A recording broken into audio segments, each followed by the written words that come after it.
Okay, so our final Unit 7 video is going to be on differential equations.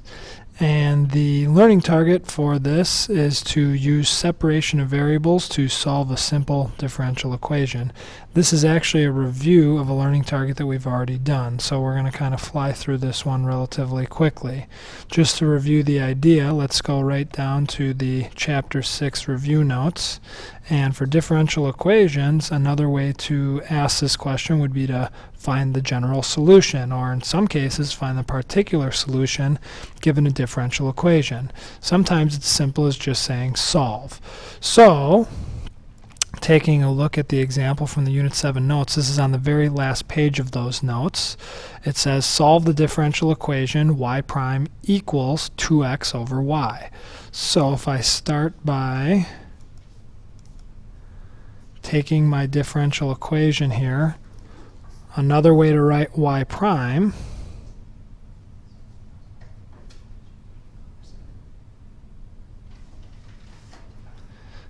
is dy dx, and that equals 2x over y. Now if I want to solve this differential equation, basically I need to get y by itself so that I know what the function is that I started with. In order to do that, I have to separate my variables so that I can take the integral of both sides of my equation. So I'm going to start by, in this case, multiplying both sides of the equation by my least common denominator, which would be y dx.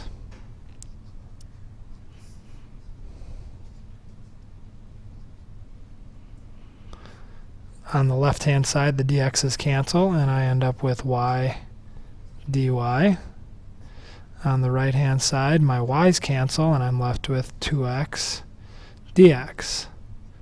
Once I separate my variables, I now integrate both sides of the equation to get rid of my dy and my dx. On the left side, the integral of y, it goes up 1 degree to y squared, times the reciprocal of 2, which is 1/2.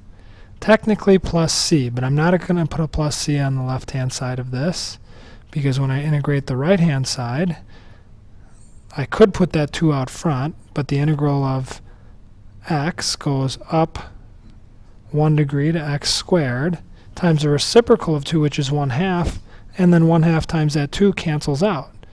How do I know I'm correct? Because the derivative of x squared is 2x, so it gets me back to my function that I started with when I was integrating.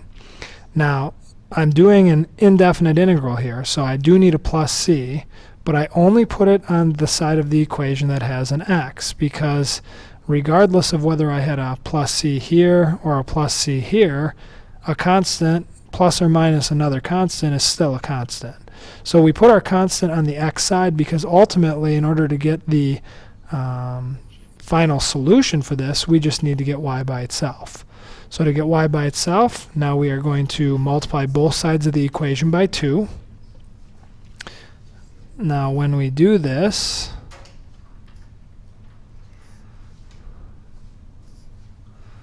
on the left-hand side, 2 times 1/2 cancels and becomes y squared. And on the right-hand side, 2 times x squared is 2x squared. And 2 times any constant is just another constant. And then to get y completely by itself, we square root both sides of the equation. And unless otherwise stated, when you square it when you're solving, you do need a plus or minus in your answer. So the square root of y squared is y, and then plus or minus the square root of 2x squared plus c.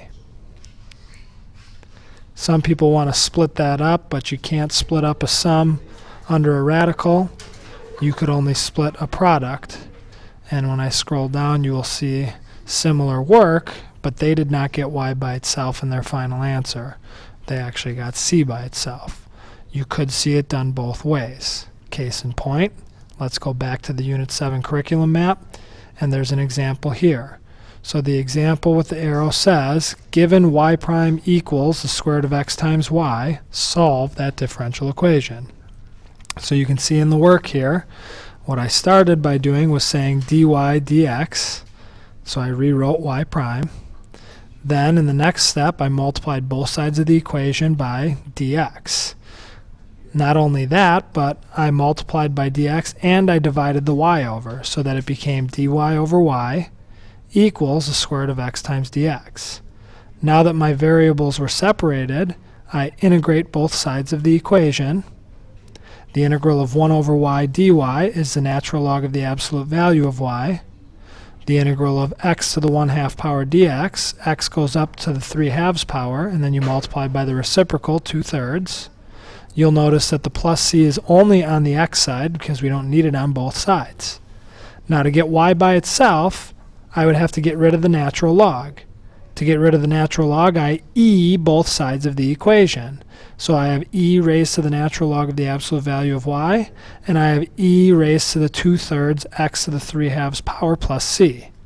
On the left-hand side, the e to the natural log of the absolute value of y, the e and the natural log essentially cancel each other out. It's one of our properties of exponents that we saw in a prior section. So we have the absolute value of y equals, and then this, anytime that you have something raised to a sum, you can rewrite it by saying it's really e to the 2/3 x to the 3/2 power times e to the c power. Now you might say, wait a second, we don't know that rule. It's actually one of our exponent properties backwards. How do I know it's correct though? If I multiply common bases, what do I do with the exponents? I would add them together and get back to what I started with. So we're actually doing one of our exponent properties in reverse here. Why? Because now e to the c power is by itself out front here. And because e is just a number, approximately 2.718, raised to a constant, which is also representing just a number, e to the c power is just a coefficient. Not only is it a coefficient, but it's going to allow us, by making it the coefficient, it's going to allow us to get rid of the absolute value bars. We can guarantee that our answer will represent both the positive and negative possibilities for y by getting rid of the absolute value bars and calling e to the c power plus or minus e to the c and giving it a different variable, in this case k.